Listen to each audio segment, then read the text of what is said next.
Assalamualaikum warahmatullahi wabarakatuh. Bismillahirrahmanirrahim. Subhanaka la ilma lana illa ma 'allamtana innaka antal alimul hakim. Rabbi zidna ilman warzuqna fahman.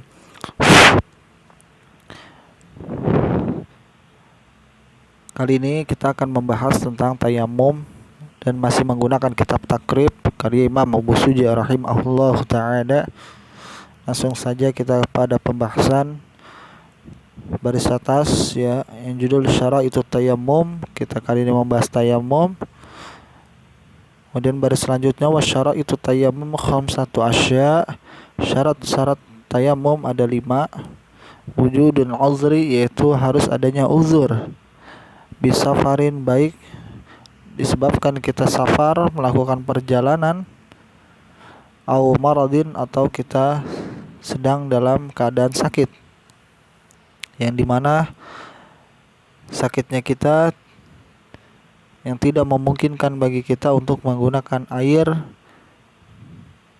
untuk berwudu, maka seketika itu kita diperbolehkan untuk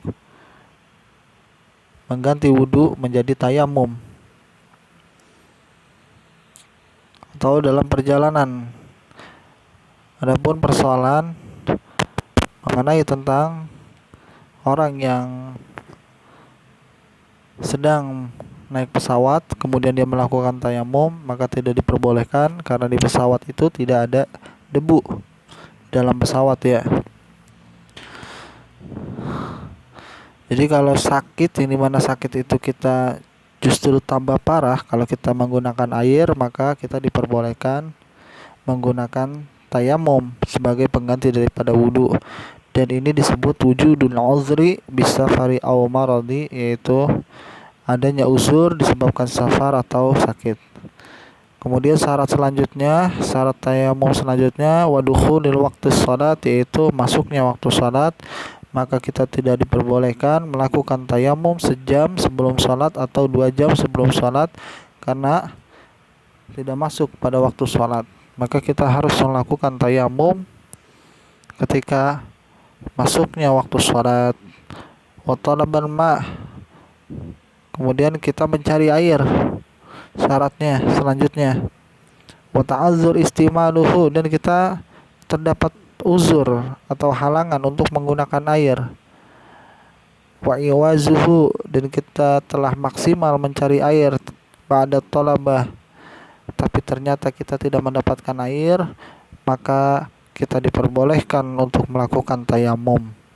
Ketika kita sudah memaksimalkan diri kita untuk mencari air, ternyata kita tidak mendapatkan air, maka diperbolehkan bagi kita untuk tayamum.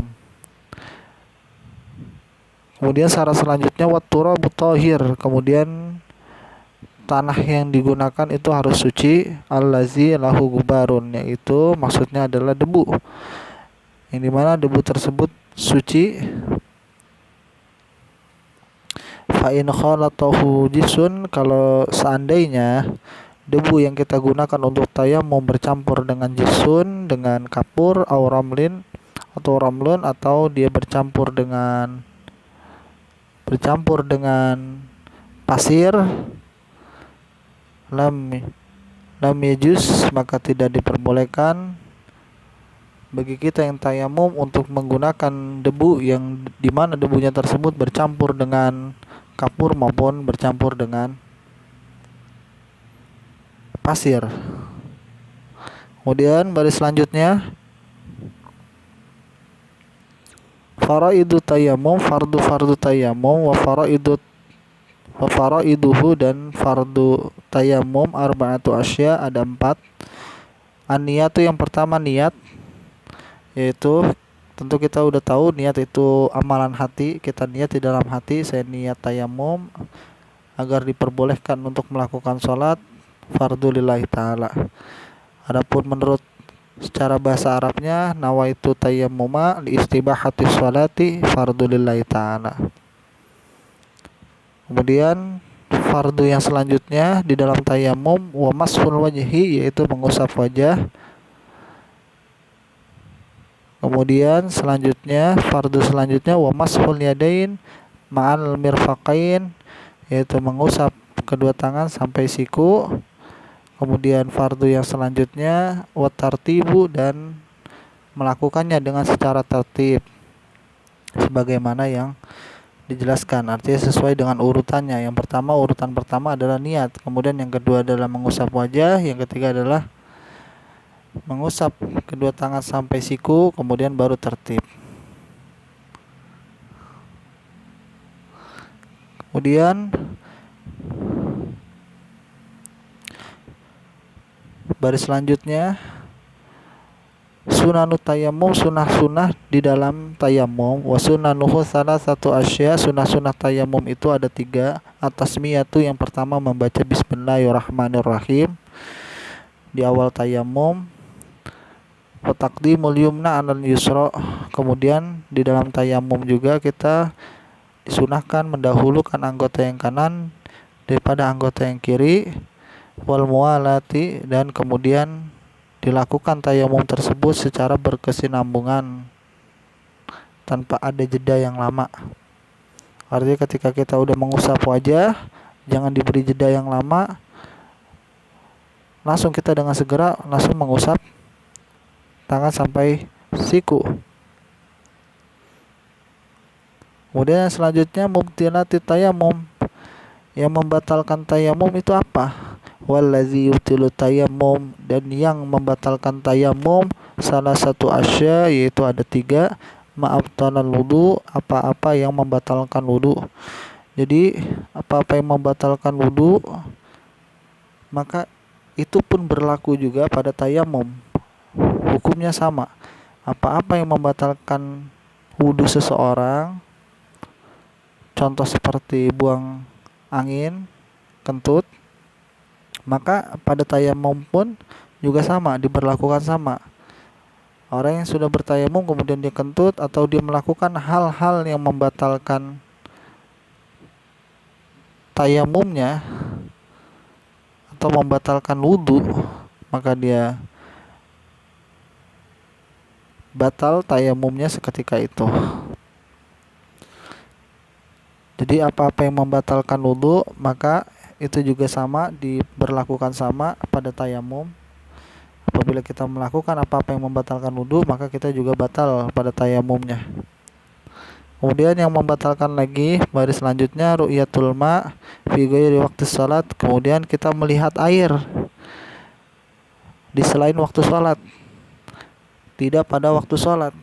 Ketika kita tidak pada waktu yang dimana kita itu tidak melakukan sholat, kemudian kita melihat air padahal kita udah tayamum, maka seketika itu juga kita batal tayamumnya. Kemudian kita melanjutkan dengan berwudu.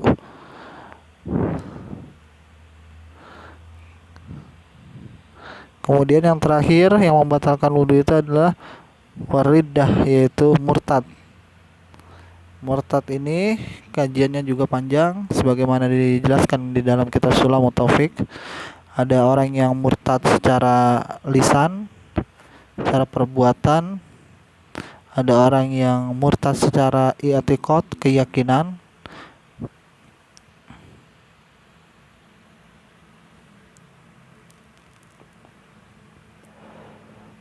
Adapun murtad secara perbuatan, yaitu seperti dia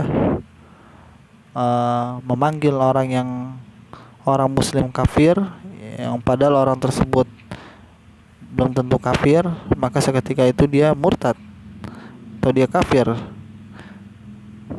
dan batal bagi dia tayamum dia. Atau dia menghina Nabi Muhammad, maka seketika itu dia dikatakan murtad.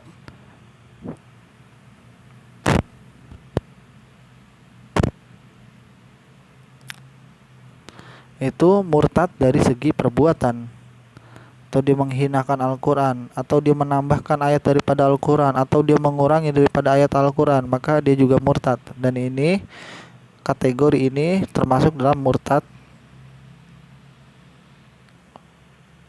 perbuatan. Adapun murtad keyakinan, dia itu di dalam hatinya berkeinginan untuk murtad pada esok hari atau pindah agama pada esok hari, maka seketika itu juga dia murtad tanpa perlu menunggu hari esok, karena dia di dalam niatannya dia ingin melakukan atau ingin dia pindah agama selain agama Islam, di dalam hatinya pada esok hari atau pada 2 hari ke depan, maka pada hari itu juga atau pada detik itu juga ketika dia niat, maka dia disebut orang yang murtad. Maka sepatutnya bagi orang Islam atau orang Muslim, ya, setiap kali habis sholat fardu sepatutnya kita membaca syahadat, ya, asyhadu an la ilaha illallah wa asyhadu anna muhammadar rasulullah. Karena kita nggak tahu, bisa jadi kita murtad dari perbuatan ataupun kita bisa jadi murtad dari keyakinan.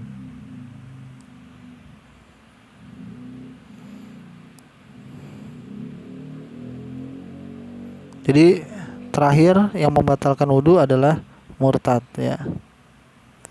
Jadi ini pembahasan ringkas, saya membahasnya ringkas supaya cepat juga, menghemat waktu.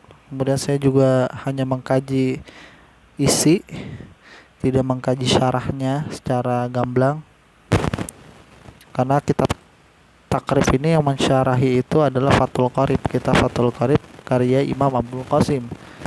Tentu kita memerlukan penjelasan dari Imam Abdul Qasim, tapi saya lebih memfokuskan kepada kitab takribnya supaya lebih ringkas dan lebih cepat. Langsung kepada intinya. Kurang lebihnya saya mohon maaf kalau ada kekurangan. Billahi taufiq wal hidayah. Wassalamualaikum warahmatullahi wabarakatuh.